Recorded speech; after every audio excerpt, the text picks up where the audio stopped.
Les Nations Unies, à travers le PNUD et la MINUSMA, sont très heureuses d'être associées à l'organisation de cette 5e conférence annuelle de la Direction nationale de l'administration pénitentiaire et de l'éducation surveillée.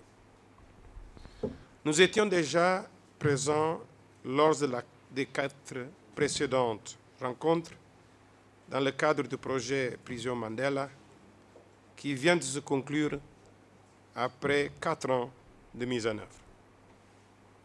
Notre présence aujourd'hui témoigne de la volonté des Nations Unies de continuer son appui au ministère de la Justice et à la Direction nationale de l'administration pénitentiaire en particulier.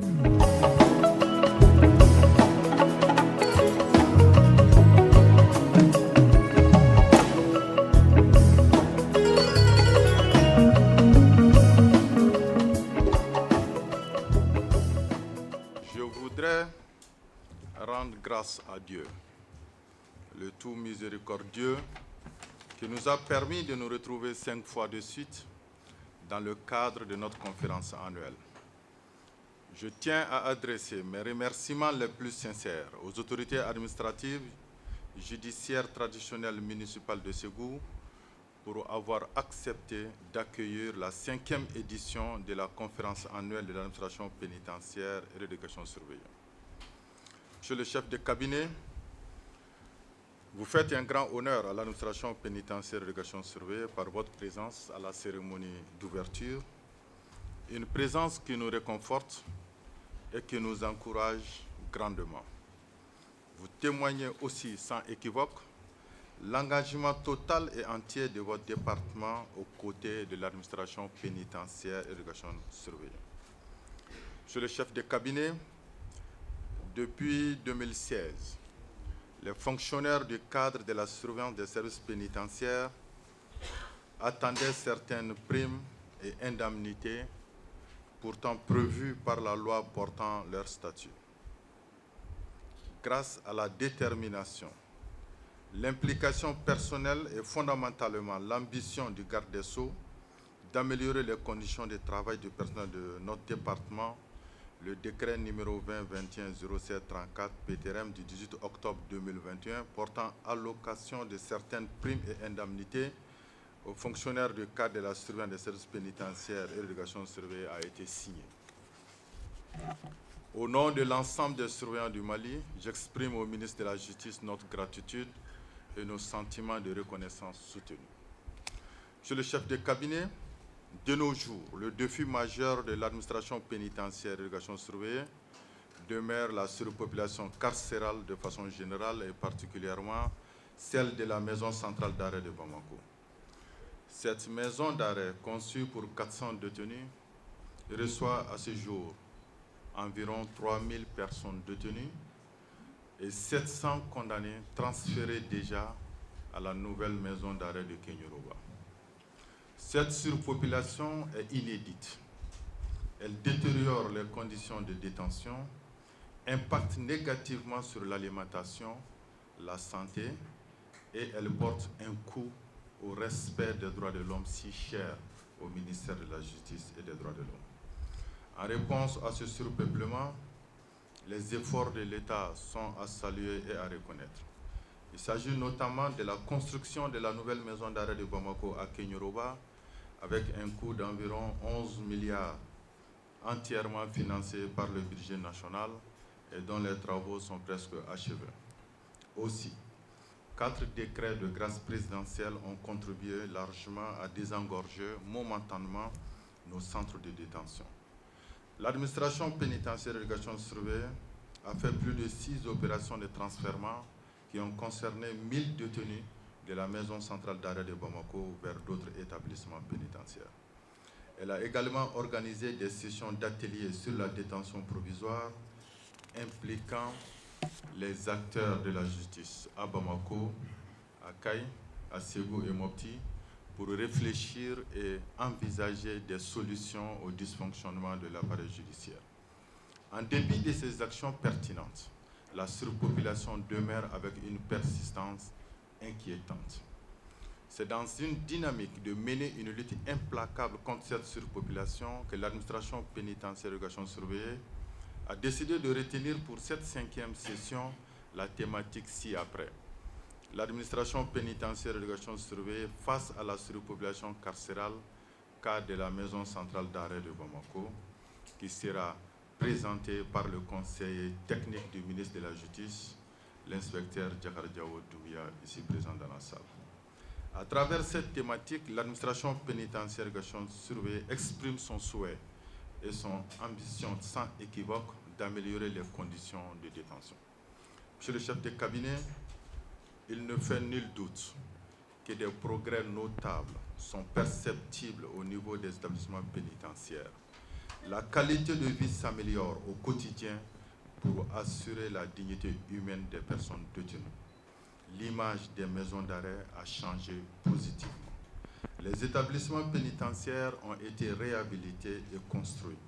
De nouvelles cellules construites, l'accès aux toilettes est effectif, l'eau potable est disponible, la ventilation est assurée, les équipements sportifs disponibles, les ateliers de réinsertion ont été réalisés. Je n'ai pas la prétention de dire que tout est rose, mais je suis fier de montrer l'intérieur de nos centres de détention à tous ceux qui le désirent.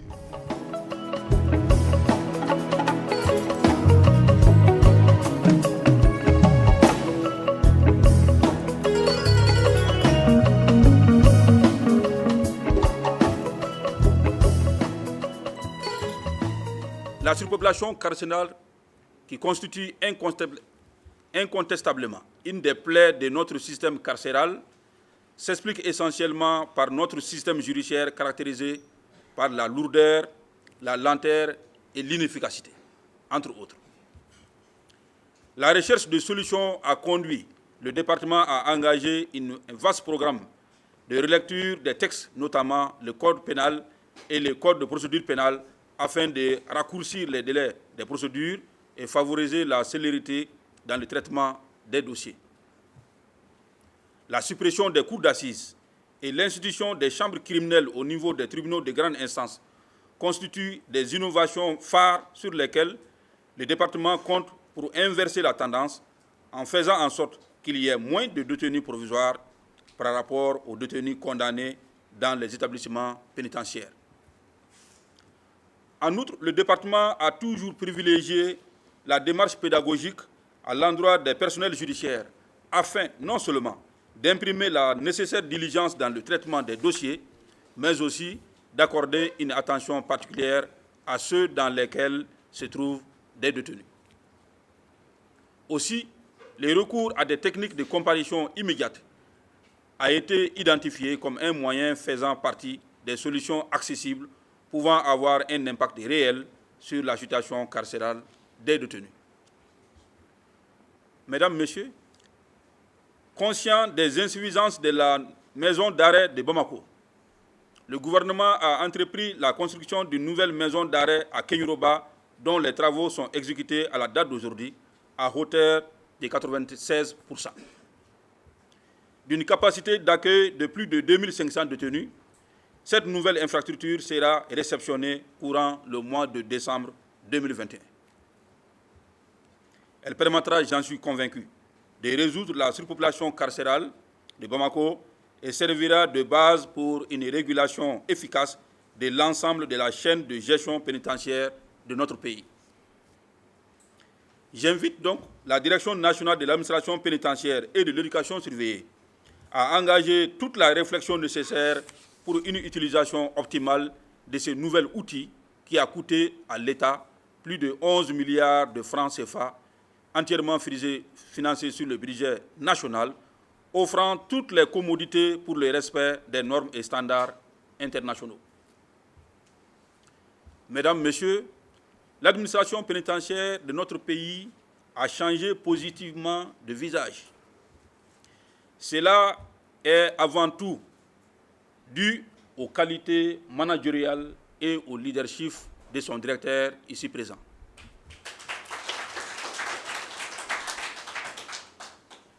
Cela est également le résultat d'un ensemble de mesures dont la mise en œuvre a été assurée grâce aux efforts de l'État, mais aussi et surtout à ceux de nos partenaires techniques et financiers. Je veux parler du Royaume des Pays-Bas avec le financement du projet Prison Mandela, dont l'une des actions majeures a été la construction d'une nouvelle maison d'arrêt à Tomia, mais aussi au programme des Nations Unies pour le développement et de la section des affaires judiciaires et pénitentiaires de la MINUSMA qui en ont assuré la maîtrise d'œuvre. Permettez-moi donc de faire une mention particulière à cette section de la MINUSMA pour son appui constant à l'administration pénitentiaire et son soutien au renforcement des acquis du projet Prison Mandela, avec la construction d'un quartier de haute sécurité à la maison d'arrêt de Dioïla. On ne saurait passer sous silence la contribution d'autres partenaires, tels le Comité international de la Croix-Rouge et l'Institut danois des droits de l'homme. Comment ne pas saluer chaleureusement l'appui remarquable du programme d'appui à la justice au Mali, phase 2, financé par l'Union européenne, dont les actions s'inscrivent dans une logique d'extension des interventions après le projet Prison Mandela. Aussi, en acceptant de financer la tenue de la présente conférence, le PAGIM 2 et le programme d'appui à la stabilisation du Mali à travers le renforcement de l'état de droit confirment leur accompagnement sur tous les chantiers de l'administration pénitentiaire dans notre pays.